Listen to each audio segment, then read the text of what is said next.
মারমেটটা কোত্থেকে আসলো রে? সমুদ্র থেকে আসছে। মাত্র ৫ মাসের মেয়েকে নিয়ে কক্সবাজার ঘুরতে গিয়েছেন অভিনেতা নিলয় আলমগীর ও তার স্ত্রী রিধি। ৫ মাসের কন্যা সন্তানকে নিয়ে এটি তাদের প্রথম কোনো সমুদ্র ভ্রমণ। পর্যটন নগরী কক্সবাজারের ইনানি বিচে একটি রিসোর্টে তারা অবকাশ যাপন করছেন। ভ্রমণের বিভিন্ন মুহূর্তের ভিডিও সামাজিক যোগাযোগ মাধ্যমে শেয়ার করছেন নিলয় ও রিধি। একটি ভিডিওতে দেখা যায় নিলয় তার কন্যাকে কোলে নিয়ে সমুদ্রের পানিতে দাঁড়িয়ে আছেন এবং তার কন্যাকে মারমেইড বা মৎস্যকন্যার পোশাকে সাজানো হয়েছে। এছাড়া তারা পরিবারের অন্যান্য সদস্যদের সাথে নৌকা ভ্রমণ এবং সূর্যাস্ত উপভোগ করার দৃশ্য শেয়ার করেছেন।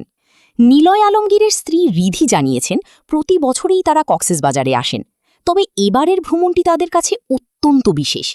কারণ হিসেবে তিনি তাদের ছোট্ট কন্যা সন্তান এবং পরিবারের সবার একসাথে থাকার কথা উল্লেখ করেছেন। তাদের এই পারিবারিক ভ্রমণের ভিডিওটি ভক্তদের মধ্যে বেশ সাড়া ফেলেছে। ভিউয়ার্স, নিলয়ের মেয়েকে আপনাদের কাছে কেমন লাগলো অবশ্যই কমেন্টস করে জানান।